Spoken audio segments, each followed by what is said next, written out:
Pagi itu, seseorang pemuda yang bernama Anton nampak termenung di depan laptopnya. Wajahnya terlihat sangat lelah. Sudah berjam-jam lamanya ia duduk di teras depan rumahnya dengan asbak penuh puntung rokok dan juga gelas kopi yang telah mengering. Ketegangan yang tergambar jelas di raut wajahnya tengah mencerminkan beban berat yang sedang ia pikul. Wah, ini sudah bulan ketiga usahaku terus merugi. Kalau begini terus, bisa-bisa aku bangkrut. Batinnya berucap sedih. Ia mencoba mencari solusi di internet, membaca artikel dan mencari inspirasi dari berbagai sumber, namun belum menemukan jawaban yang memuaskan. Rasa frustasi yang mendalam pun semakin mendera di setiap kali ia memandang laporan keuangan yang memperlihatkan angka-angka merah. Ya, Anton adalah seseorang pengusaha rumah makan di salah satu kota besar di daerah Jawa Tengah. Saat ini ia sedang berada dalam situasi yang sangat sulit. Omset rumah makannya menurun drastis dalam beberapa bulan terakhir yang membuatnya hampir putus asa. Setiap hari Anton memikirkan strategi baru untuk menarik pelanggan, tetapi hasilnya tetap tidak memadai. Yang membuatnya paling khawatir adalah kesulitan untuk membayar pinjaman hutang di bank. Seluruh tabungannya sudah terkuras habis demi bisa bertahan. Beberapa temannya telah coba dihubungi untuk dimintai bantuan, tapi situasi yang sudah sulit akibat wabah penyakit yang sedang melanda negeri ini membuat semua temannya juga berada di situasi yang sama. Hingga akhirnya, dia pun kala itu mendapat kunjungan dari seseorang yang tidak pernah diduga-duga yang akan mengubah jalan hidupnya. Waktu itu nampak sebuah mobil mewah keluaran terbaru tengah memasuki rumahnya. Datang dengan kendaraan semewah itu dan tidak lama kemudian turun seseorang lelaki dari dalam mobil itu.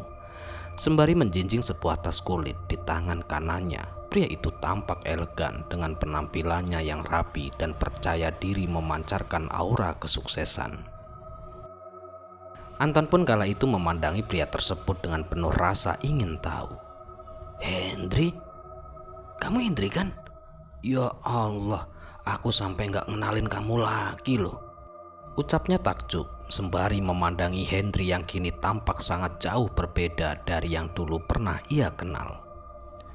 Hendri merupakan lelaki yang dulu pernah jadi cleaning service di rumah makannya, lalu meminta izin pulang kampung karena bapaknya kala itu sakit dan setelah itu tidak pernah kembali lagi. Kini penampilannya sudah sangat berubah, membuat hati Anton bertanya-tanya. Hendri yang dulu sederhana dan tampak lesu kini terlihat sangat sukses dan juga berwibawa. Anton pun merasa seolah-olah sedang melihat seseorang yang benar-benar baru. Anton pun kala itu kemudian mempersilahkan Hendri untuk duduk dan kemudian mengajaknya berbincang. Sembari tersenyum, Hendri pun kala itu menceritakan tentang perjalanannya selama ini dan Anton pun sangat tertarik dan mendengarkan dengan penuh perhatian. Hendri pun menceritakan bagaimana ia memulai usaha kecil-kecilan di kampung setelah mendapat inspirasi dari bekerja di rumah makan milik Anton. Dengan kerja keras dan juga ketekunan, usahanya pun kian hari kian berkembang dengan pesat. Bahkan kini ia sudah memiliki beberapa cabang dan sedang mencari lokasi baru untuk memperluas bisnisnya itu. Hendri juga mengungkapkan niatnya untuk membantu Anton. Mendengarkan hal itu, Anton pun merasa terkejut dan juga terharu.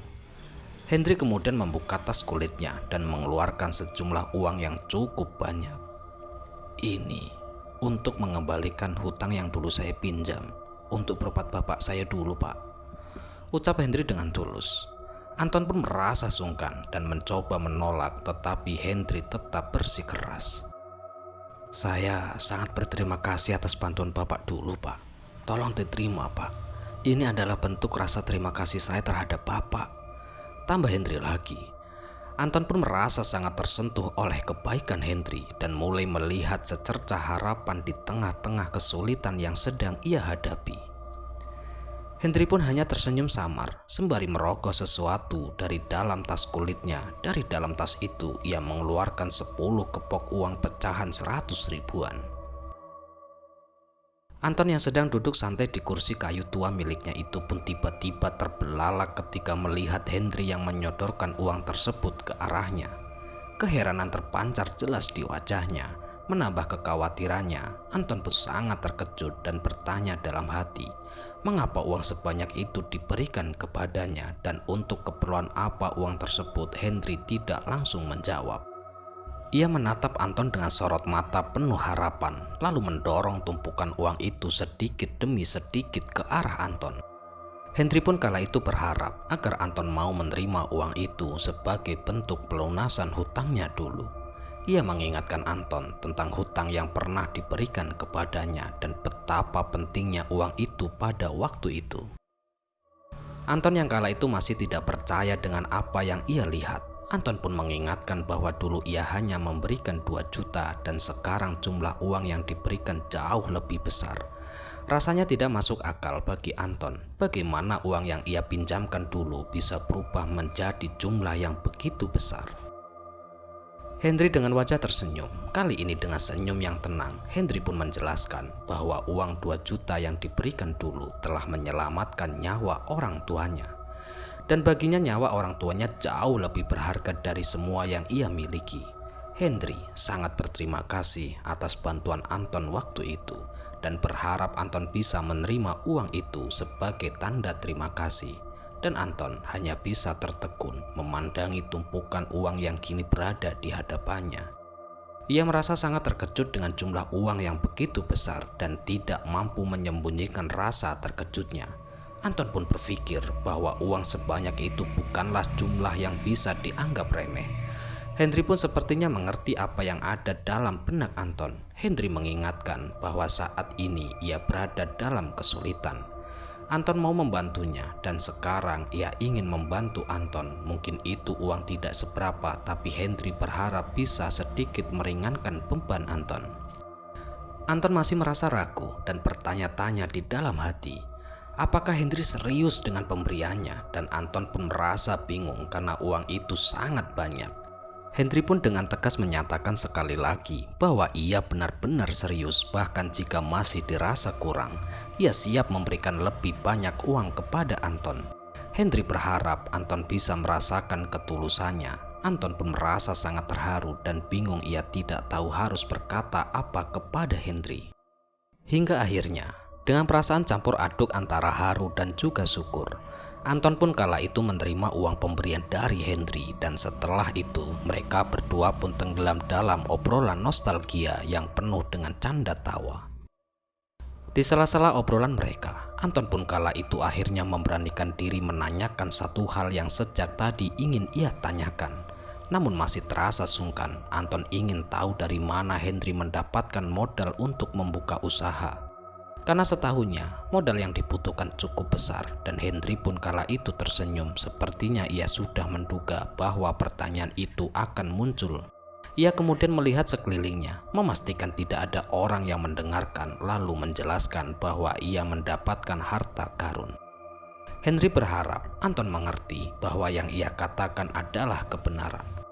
Dan pada saat itu Anton pun benar-benar terkejut ketika mendengar penjelasan dari Hendri.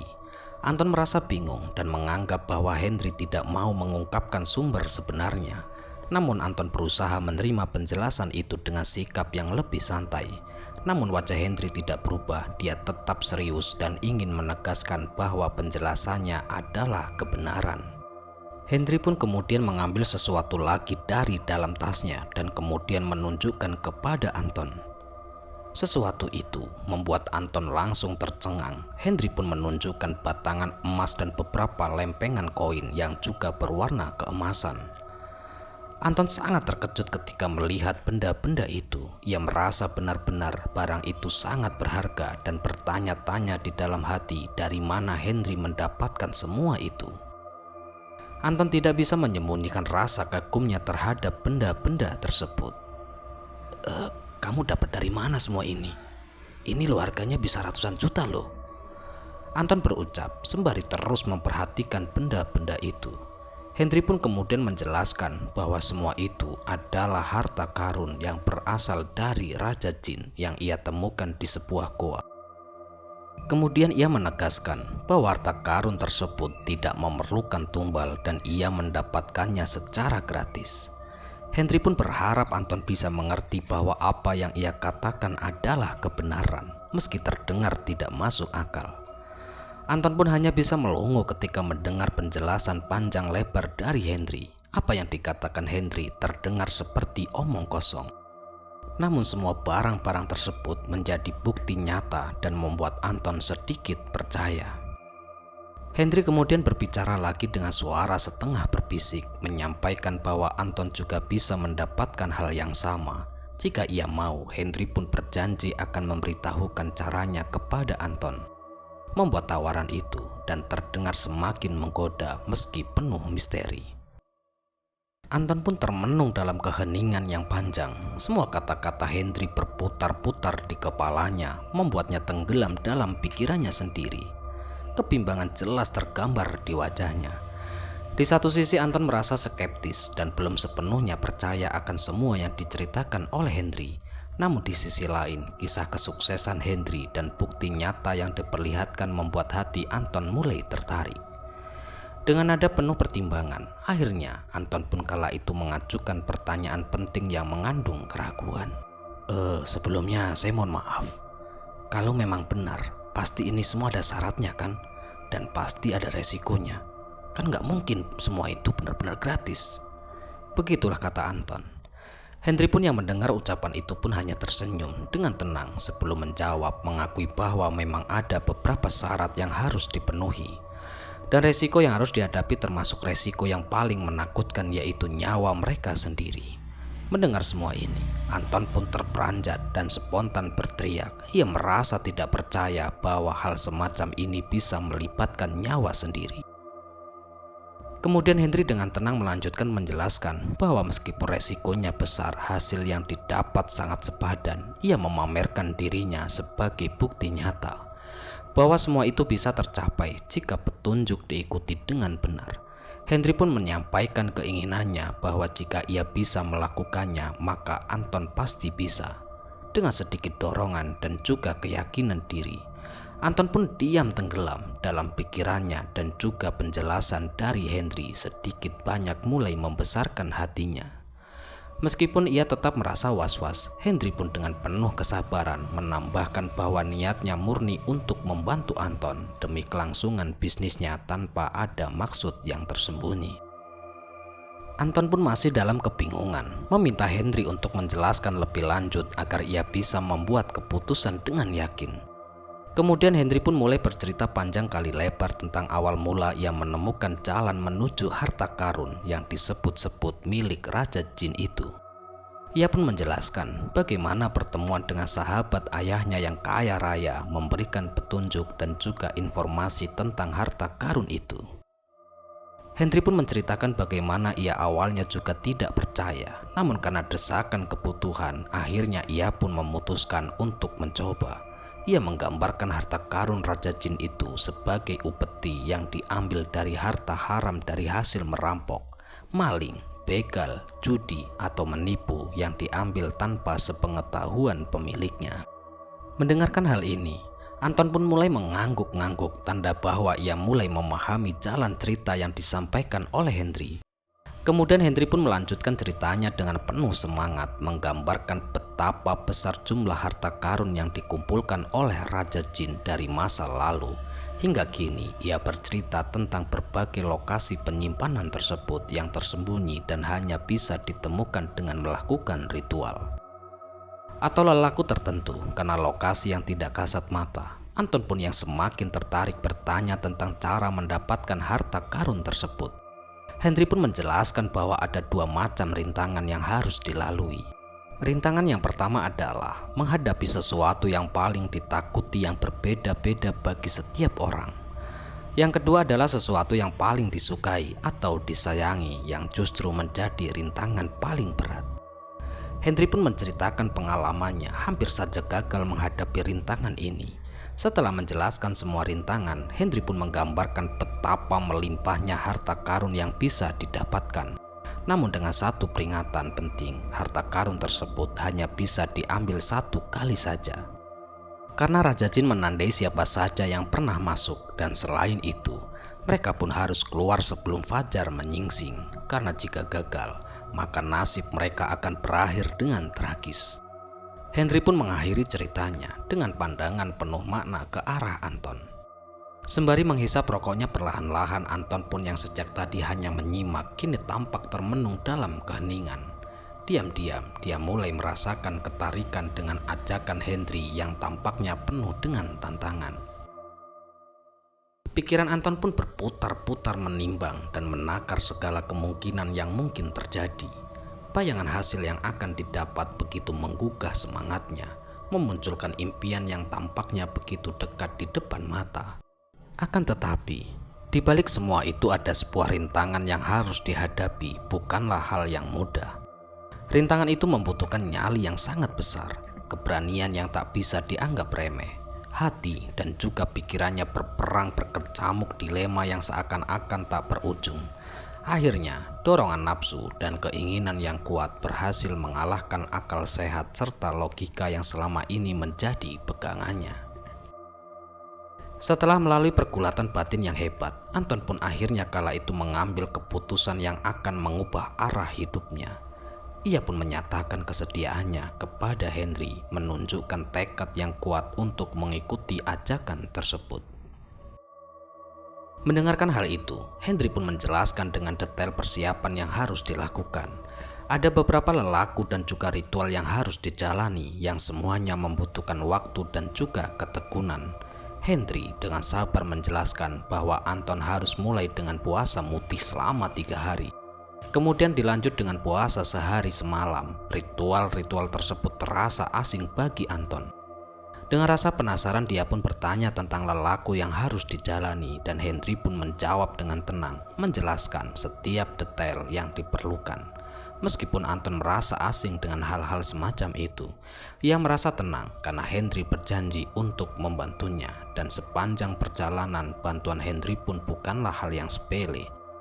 Hal itu adalah bentuk balas budi atas kebaikan yang telah diterima Henry dari Anton dulu. Anton pun terdiam sejenak, merenungkan segala sesuatu yang baru saja ia dengarkan. Sebagai seseorang yang terpelajar dan sangat logis, tidak pernah terpikirkan olehnya untuk melakukan hal-hal semacam ini. Akan tetapi, kesulitan yang dihadapinya membuatnya seperti menemui jalan buntu. Segala cara yang sebelumnya tidak masuk akal kini mulai dipertimbangkan. Akhirnya, dengan bantuan Henry, Anton pun memutuskan untuk menjalani semua syarat yang diperlukan, meskipun terasa berat dan berbenturan dengan aktivitas sehari-harinya. Namun setelah melalui berbagai persiapan yang melelahkan, Anton dan juga Henry pun akhirnya berangkat menuju sebuah daerah di daerah Jawa Timur. Daerah ini terkenal dengan kondisinya yang sering dilanda kekeringan dan tanah yang kurang subur. Perjalanan yang ditempuh memakan waktu berjam-jam, melewati berbagai rute yang sudah dilalui oleh Henry. Anton pun merasa beruntung memiliki Henry sebagai petunjuk jalan yang handal. Setelah beberapa jam perjalanan, mereka pun akhirnya tiba di sebuah bukit bebatuan yang terletak dekat dengan sebuah hutan gersang. Di salah satu dinding tersebut terdapat sebuah lubang besar yang mirip dengan gua, meskipun tidak terlalu dalam. Namun dari luar saja sudah terlihat bahwa gua itu buntu. Hari pun sudah sore ketika mereka tiba, dan keduanya pun mulai bersiap-siap melakukan sesuatu yang telah direncanakan. Henry pun memberikan arahan dengan jelas kepada Anton, menjelaskan bahwa Anton harus duduk semedi di tempat itu. Setelah lewat tengah malam, Anton harus membakar dupa dan juga kemenyan, lalu menunggu hingga penjaga gaib muncul.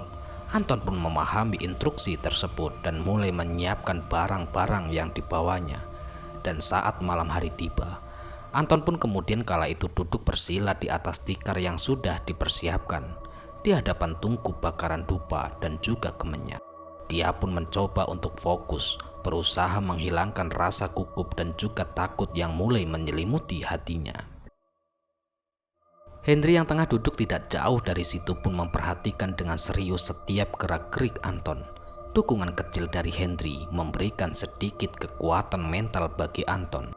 Dengan tekad yang bulat, Anton pun kemudian membakar kemenyan dan juga dupa di dalam tungku. Asap putih segera mengepul dan Anton memejamkan mata, mulai merapalkan mantra-mantra yang dipelajarinya dari Hendry. Mendadak suasana di sekeliling Anton pun berubah seketika, menjadi sangat sunyi, dan keheningan itu tiba-tiba seolah-olah semua suara di dunia ini mendadak lenyap. Namun tidak lama kemudian, sebuah angin kencang berhembus, menggoyangkan daun-daun di pepohonan dengan sangat keras. Di depan angin itu membawa suasana mistis yang membuat bulu kuduk Anton pun meremang. Di tengah-tengah keheningan yang mencekam, terdengar suara berat yang datang dari arah depan.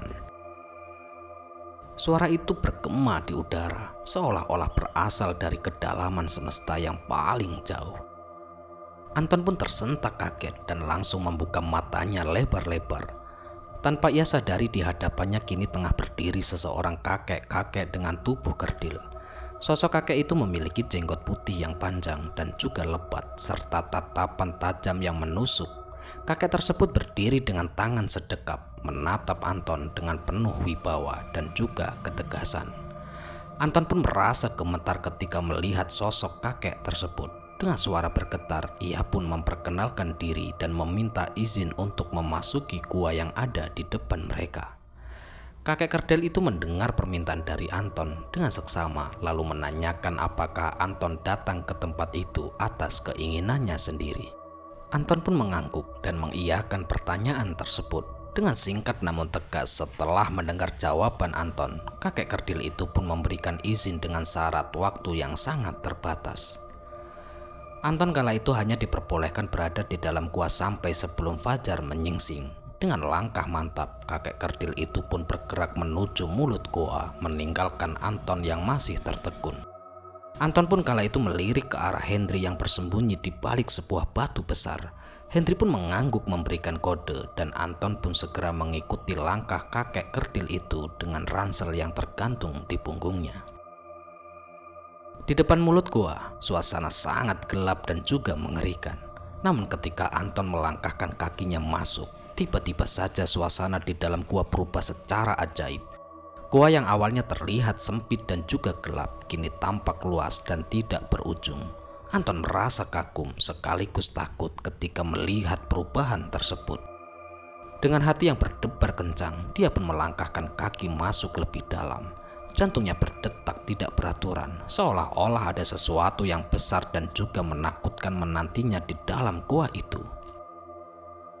Anton pun kemudian mencoba menenangkan dirinya dengan mengingatkan kata-kata Hendry tentang rintangan yang akan segera muncul. Namun belum sempat ia mempersiapkan diri, pandangannya kala itu tertuju pada sebuah kolam hitam. Di depan permukaan kolam itu bergerak-gerak dengan aneh, dan Anton pun segera menyadari bahwa warna hitam tersebut bukanlah air. Rasa penasaran membuatnya mempercepat langkah kakinya, tetapi segera terhenti ketika melihat isi kolam itu ratusan mungkin ribuan tikus got berukuran besar tengah bergerak-gerak gelisah memenuhi kolam tersebut. Anton pun merasa jijik dan juga takut ketika melihat tikus-tikus itu. Awalnya ia membayangkan akan bertemu dengan binatang buas atau dedemit lainnya, namun kenyataannya yang dihadapannya jauh di luar dugaannya. Tikus-tikus yang menjijikan itu membuatnya merinding dan merasa tidak berdaya. Dia pun berdiri termenung di tempat, menatap gerombolan makhluk hitam berbulu yang membuatnya merasa sangat tidak nyaman itu. Setelah beberapa saat kemudian, Anton pun membuka ransel yang dibawanya dan mulai mencari-cari benda yang mungkin bisa membantunya untuk melewati rintangan tersebut. Dia pun kemudian mengambil sebotol minyak tanah yang tadinya dipersiapkan untuk membuat api unggun dengan harapan bau menyengat dari minyak tanah bisa mengusir tikus-tikus itu. Kemudian Anton pun menuangkan minyak tanah ke sekujur tubuhnya. Sisa minyak tanah itu ia gunakan untuk menyalakan obor yang sudah dipersiapkan. Ketika Anton mencapai tepi kolam, tikus-tikus itu pun langsung berlarian mendekat ke arahnya. Dengan gagang obor yang menyala, Anton pun mengusir tikus-tikus itu yang segera menjauh karena terganggu oleh hawa panas. Dengan kaki gemetar, Anton pun perlahan-lahan mulai masuk ke dalam kolam. Namun gerombolan tikus yang semula menjauh kembali mendekat dan beberapa tikus besar pun melompat ke arah tubuhnya. Anton pun merasakan gigitan tikus di beberapa bagian tubuhnya dan mencoba mengusir mereka dengan obor yang dipegangnya. Langkah demi langkah, Anton pun maju di antara gerombolan tikus itu yang menyingkir. Saat ia menyalakan obor, namun rasa jijik, geli, dan juga takut membuat kakinya lemas.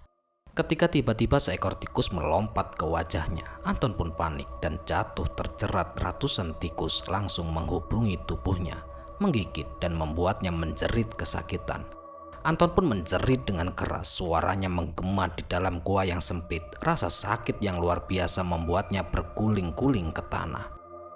Anton pun berusaha melepaskan diri dari penderitaan yang menyerang. Ranselnya terlepas, namun usaha itu tidak banyak membantu mengurangi rasa sakit yang ia rasakan. Dalam kekacauan pikirannya, tiba-tiba saja muncul ide yang tampak gila. Dengan cepat ia menyulut bajunya yang sebelumnya telah basah oleh minyak tanah menggunakan obor yang masih menyala api. Segera, api itu pun menjalar dengan cepat membakar bajunya. Namun para tikus yang mengerumuninya langsung berlarian menjauh, takut akan api yang berkobar. Dengan baju yang terbakar, Anton pun segera bangkit dan meraih ranselnya lalu berlari sekuat tenaga ke sebuah lubang meski rasa panas yang membakar tubuhnya membuat terus menjerit kesakitan. Akhirnya, dengan segenap tenaga yang tersisa, Anton pun berhasil mencapai seberang. Dia segera berguling-guling di tanah mencoba memadamkan api yang terus melahap bajunya. Setelah beberapa saat kemudian, api itu pun akhirnya padam. Anton pun kemudian terbaring lemas di atas tanah, nafasnya terengah-engah, tubuhnya gemetar, bajunya kini hangus dan juga rusak. Sebagian rambutnya terbakar dan juga kulit tubuhnya nampak melepuh kemerah-merahan akibat luka bakar. Dan dia pun segera membuka bajunya yang sudah tidak lagi layak dipakai, hingga kini hanya bertelanjang dada. Anton pun mencoba menenangkan diri dari trauma yang baru saja ia alami. Di dalam hatinya, Anton merasa lega meski rasa sakit masih menyelimuti sekujur tubuhnya. Hingga akhirnya, dia pun berhasil lolos dari ancaman yang merenggut nyawanya itu. Dan setelah beberapa saat kemudian, Anton pun kembali bangkit, mengumpulkan sisa-sisa keberaniannya dan kemudian melangkah semakin jauh masuk ke dalam goa yang semakin misterius itu. Dada Anton kembali berdebar dengan kencang, namun dia terus melangkah maju dan perlahan-lahan, namun pasti dalam pikirannya Anton merenung tentang rintangan berikutnya yang harus ia hadapi. Ia teringat pada kata-kata Henry yang mengatakan bahwa rintangan kedua ini adalah yang paling berat di antara semuanya. Anton pun merasa cemas dan tidak mampu menduga rintangan macam apa yang akan menghalanginya kali ini. Rintangan pertama saja hampir membuatnya pingsan ketakutan dan kini dia harus menghadapi sesuatu yang bahkan lebih menakutkan. Semakin jauh dia melangkah, semakin gelap gua itu. Menjadi Anton tidak membawa senter karena menurut Henry peralatan semacam itu tidak akan berfungsi di dalam gua. Obor dan juga minyak yang dibawa juga telah habis, membuatnya hanya bisa mengandalkan ketajaman matanya untuk melihat dalam kegelapan. Di tengah-tengah keheningan yang mengerikan, Anton kala itu mendengar sayup-sayup suara tangisan. Ia mencoba menerka-nerka dari mana asal suara itu. Langkahnya pun terhenti saat ia melihat sesuatu di dinding goa yang mirip dengan jeruji besi, seperti penjara yang sering ia lihat di film-film. Suara tangisan itu ternyata berasal dari balik jeruji besi itu dan terdengar seperti lebih dari satu orang yang menangis. Anton pun merasa kebingungan dan mencoba mengingat-ingat suara tangisan itu terdengar sangat familiar yang membuatnya teringat pada keluarganya. Dengan hati-hati, ia pun mendekati jeruji besi itu. Dan kala itu ketika melihat dua sosok yang sangat ia kenal di dalam sel itu, Anton kala itu melihat istrinya yang bernama Kirana dan juga anaknya Widi yang sedang menangis berpelukan. Pemandangan itu membuatnya semakin bingung dan tidak percaya dengan apa yang ia lihat. Anton pun mencoba mengingat kejadian pagi tadi sebelum berangkat. Ia teringat bahwa ia sempat menengok ke kamar dan melihat istri dan juga anaknya yang masih pulas tertidur. Namun kini mereka ada di hadapannya terkurung di balik jeruji besi di dalam goa yang sangat-sangat gelap. Logika Anton pun berontak. Namun apa yang ia lihat tampak sangat nyata. Perlahan-lahan Anton mendekati jeruji besi itu dan memperhatikan dengan seksama. Kedua sosok yang berpelukan menggunggungi dirinya. Dia merasa ragu, namun akhirnya memberanikan diri untuk mengidentifikasi mereka berdua lebih dekat. Pemandangan itu semakin memperkuat keyakinannya bahwa mereka memang istri dan juga anaknya. Anton pun merasa bingung, tidak tahu harus berbuat apa untuk membebaskan mereka dari penjara itu. Ketakutan dan juga kekhawatiran meliputi dirinya. Namun ia tahu bahwa ia harus menemukan cara untuk menyelamatkan mereka.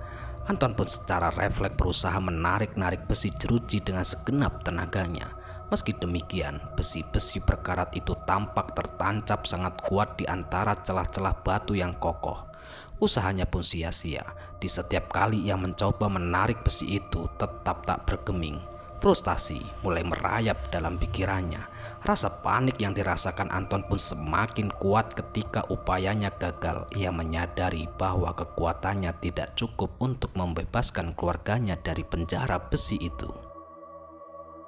Kirana berusaha menenangkan hatinya yang gundah. Kirana tahu bahwa Anton mulai kehilangan harapan. Kirana meski berada dalam situasi yang sama gentingnya, mencoba membangkitkan semangat Anton. Ia menyadari bahwa mereka tidak boleh menyerah begitu saja. Kata-katanya penuh keyakinan, memohon agar Anton tidak berhenti berjuang. Semangat yang ia pancarkan memberi sedikit harapan di dalam hati Anton meski keadaan tampak begitu suram. Kemudian Anton pun memutuskan untuk mencoba cara lain. Dia mengambil sebuah batu besar yang ditemukan di sekitar mereka dan mulai menghantamkan batu itu ke arah jeruji besi dengan sekuat tenaga. Dentuman keras menggema di seluruh gua, namun jeruji besi itu tetap tak bergeming. Setiap pukulan yang ia layangkan hanya membuat keputusasaan semakin besar dan usahanya tak membawa hasil. Besi itu tetap kokoh, tak tergoyahkan. Di tengah usahanya, tiba-tiba saja terdengar suara langkah kaki yang mendekat. Anton pun segera waspada. Ia menggenggam batu besar itu lebih erat lagi. Tidak lama kemudian, muncullah kakek-kakek kuncen bertubuh kerdil dengan senyum sinis di wajahnya. Kakek itu kemudian menghampiri mereka dengan tatapan penuh keyakinan. Kakek kuncen itu pun kemudian mengungkapkan bahwa usaha Anton sia-sia. Menurutnya, jeruji besi itu tidak bisa dibuka. Kakek itu pun menyampaikan dengan nada penuh kepastian bahwa mereka akan tetap berada di sana sebagai pengganti harta yang akan diambil oleh Anton. Kecuali Anton mengurungkan niatnya. Kata-kata itu membuatnya terkejut. Semua ini di luar perkiraannya karena menurut Henry harta karun itu tidak meminta tumbal. Anton pun kemudian menatap anak dan juga istrinya yang menangis pilu di balik jeruji besi. Keputusan mulai merayap di dalam pikirannya. Otaknya terasa buntu, tidak mampu berpikir jernih di tengah-tengah situasi yang sangat menekan ini. Setelah lama terdiam, akhirnya Anton pun mencoba membangkitkan keberaniannya kembali dan berteriak bahwa semua pasti hanya tipu muslihat belaka. Dia pun berusaha meyakinkan dirinya bahwa apa yang dilihatnya tidak nyata dan kakek kuncen hanya tersenyum mendengar perkataan dari Anton. Ia menantang Anton untuk memperhatikan baik-baik dan memastikan apakah dia tidak mengenali anak dan juga istrinya sendiri. Anton kembali memandangi keluarganya yang berada di balik jeruji besi itu. Kirana dengan suara yang dipenuhi ketakutan memohon kepada Anton untuk membebaskan mereka secepat mungkin. Hatinya pun teriris ketika mendengar permintaan Kirana. Kebingungan melanda di pikiran Anton. Ia tidak tahu harus percaya ataupun tidak dengan apa yang dilihatnya. Kakek kerdil yang tengah memperhatikan Anton dengan seksama tampak menikmati kebingungan yang tengah melanda Anton. Ia pun kemudian berkata dengan nada mengejek bahwa jika Anton masih tidak percaya itu adalah keluarganya, maka ia bisa melanjutkan niatnya. Tapi jangan harap bisa bertemu mereka lagi. Anton pun merasa terjebak dalam dilema yang sangat luar biasa. Ia ingin melanjutkan pencarian harta karun itu, tetapi keluarganya menjadi taruhan. Namun kakek kerdil kembali berbicara dan kali ini menawarkan sesuatu yang lebih menggiurkan. Kakek kerdil itu mengambil sebuah karung di sudut gua dan kemudian memberikannya kepada Anton. Karung itu berisi uang dalam jumlah yang sangat banyak. Anton pun terkejut ketika melihatnya, tidak percaya dengan apa yang ia lihat, dan kakek itu pun menyatakan bahwa Anton bisa membawa semua uang itu beserta keluarganya. Tawaran ini begitu menggoda, seolah-olah memberikan solusi bagi semua masalahnya. Anton pun kemudian mendekat untuk memastikan isi karung itu, menyentuh uang itu dengan ragu-ragu. Senyum sinis kakek kerdil itu pun semakin membuat Anton bingung. Anton pun memandangi sekarung uang di hadapannya, kemudian beralih menatap keluarganya yang tengah terkurung di balik jeruji besi itu. Tawaran itu sangat menggiurkan, mampu melunasi semua hutangnya dan memberikan kehidupan yang lebih baik.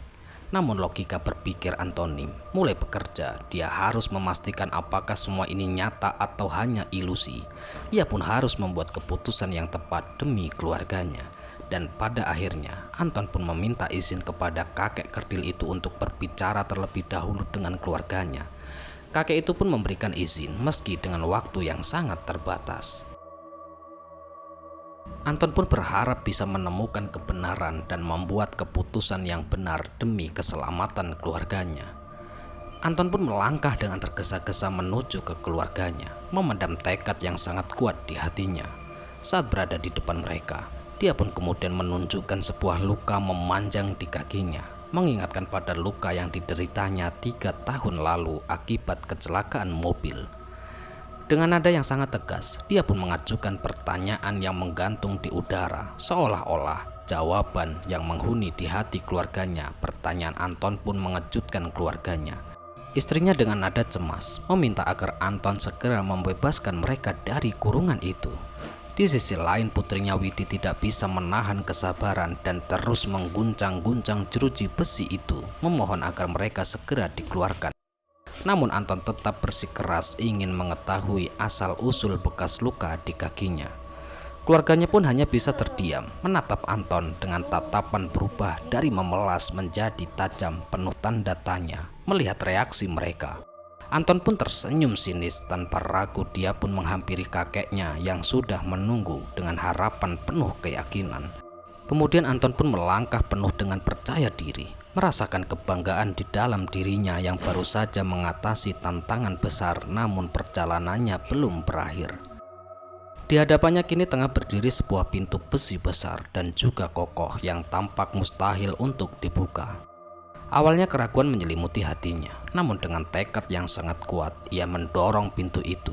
Pintu tersebut pun bergerak perlahan-lahan dengan derit engsel berkarat yang menggema di sekitarnya. Ketika pintu itu terbuka sepenuhnya, Anton pun terpanah ketika melihat pemandangan yang memukau di hadapannya. Tumpukan uang, batangan emas, perhiasan, dan juga batu permata membentuk bukit-bukit yang berkilauan di bawah cahaya yang masuk. Anton pun melangkah mendekati salah satu bukit, tertarik pada kepingan-kepingan uang kuno yang terbuat dari emas. Kepingan tersebut tampak seperti berusia ratusan tahun, namun terlihat masih seperti baru. Kekagumannya berubah menjadi tindakan saat ia buru-buru mengeluarkan beberapa karung dari ransel yang telah dipersiapkannya. Namun kebingungan melandanya, semua harta di depannya tampak sangat berharga dan terlalu sayang untuk dilewatkan. Dia pun akhirnya memilih benda-benda yang tidak terlalu besar namun bernilai tinggi, dan beberapa karung perhiasan batu berlian dan juga batangan emas pun berhasil dikumpulkannya. Akan tetapi, bobot yang sangat berat menjadi tantangan baru. Ia sadar tidak mungkin membawa semua sekaligus dan kembali melewati lautan tikus yang menjijikkan itu. Waktu juga menjadi musuh karena fajar akan segera menyingsing. Di tengah-tengah kebingungan, sudut matanya kala itu menangkap sebuah lorong kecil tersembunyi di balik tumpukan harta karun itu. Angin yang bertiup dari dalam lorong membangkitkan rasa penasaran. Dengan hati-hati ia pun mendekat dan mulai memasuki lorong tersebut. Lorong sempit itu memaksa Anton untuk sedikit membungkuk, dan saat melangkah semakin dalam, ia pun masuk semakin terasa angin yang tertiup. Suara-suara binatang malam pun semakin jelas terdengar. Anton berhenti sejenak merenungi perjalanan yang telah dilaluinya dan tantangan yang mungkin masih menanti di hadapannya. Kini dia telah sampai di ujung lorong yang sangat panjang dan juga gelap. Sebuah senyum puas terpancar di wajahnya. Karena dugaannya ternyata tidak meleset.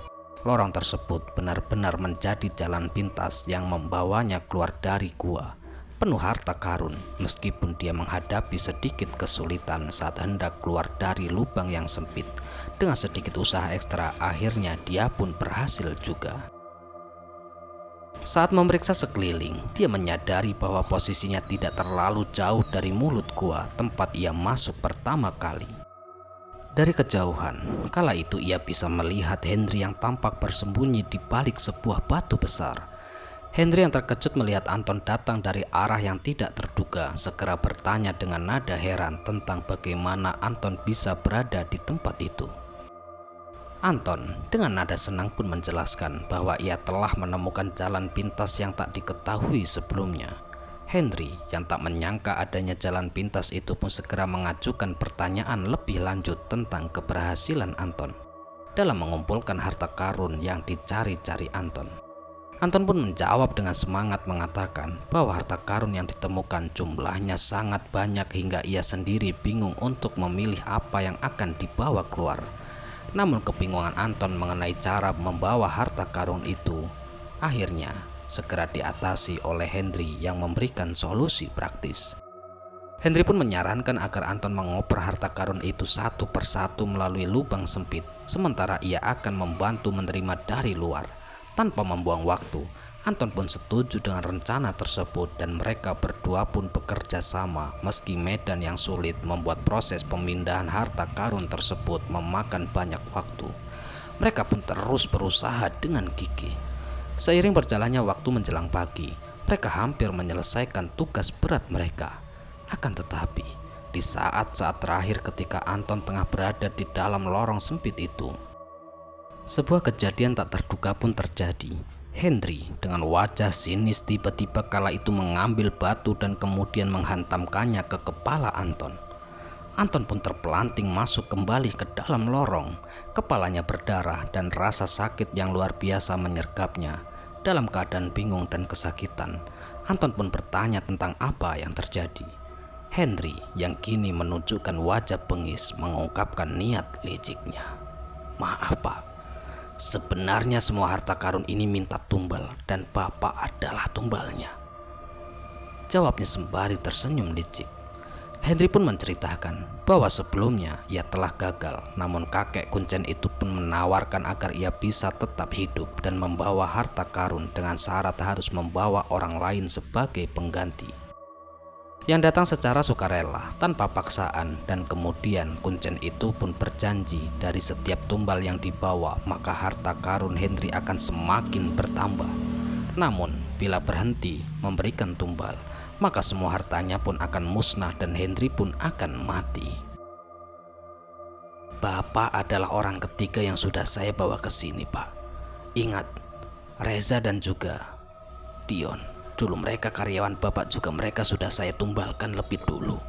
Sebenarnya saya tidak pernah buka usaha restoran ataupun apapun. Saya sengaja mengarang cerita agar Bapak terbujuk. Maaf Pak, tapi saya tidak punya pilihan lain," ujar Henry.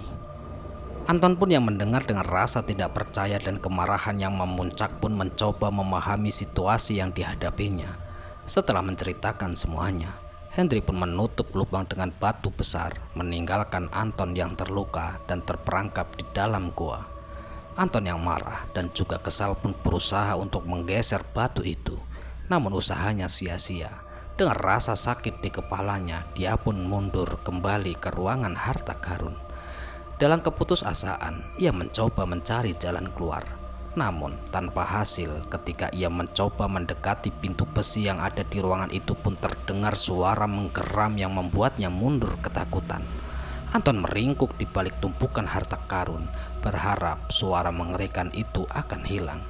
Namun setelah beberapa saat, suasana menjadi sunyi. Dengan hati-hati, Anton pun mengintip dari balik persembunyiannya, dan kala itu ia melihat pintu besi terbuka lebar. Tanpa ada tanda bahaya, meskipun ragu, ia pun memutuskan untuk keluar dari tempat persembunyiannya dan merangkak menuju pintu. Akan tetapi, Tiba-tiba saja ia merasa ada bayangan di belakangnya. Saat menengok, ia pun terkejut ketika melihat seorang kakek bertubuh kerdil berdiri sembari menatap tajam ke arahnya. Dalam ketakutan, Anton pun memohon bantuan dari sang kakek, namun sang kakek hanya tersenyum penuh arti dan kemudian menggeleng. Dalam sekejap, suasana ruangan berubah menjadi sangat panas. Kakek itu perlahan-lahan menjelma menjadi sosok raksasa bertanduk besar dengan kulit merah yang diselimuti nyala api.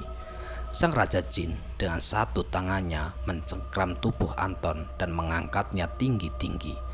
Anton pun meraung kesakitan saat tubuhnya terbakar. Dalam genggaman sang Raja Jin, dalam keputusasaan Anton pun hanya bisa pasrah dan menangis. Ya, sekian kisah kali ini. Semoga kisah kali ini bisa menghibur dan bisa menemani waktu istirahat teman-teman dimanapun berada. Dan kami ucapkan mohon maaf yang sebesar-besarnya jika ada kata-kata yang salah yang kami sampaikan di dalam cerita. Dan kami ucapkan terima kasih banyak kepada teman-teman semua yang selalu mendukung kami. Semoga amal kebaikan teman-teman dibalas oleh Allah Subhanahu wa Ta'ala berupa hal-hal yang lebih baik dan lebih bermanfaat dalam kehidupan kita semua. Amin, amin ya rabbal alamin. Sekali lagi saya ucapkan mohon maaf yang sebesar-besarnya jika ada kata-kata yang salah yang kami sampaikan di dalam cerita. Baik, sampai jumpa di cerita-cerita selanjutnya. Akhirul qouli wassalamualaikum warahmatullahi wabarakatuh.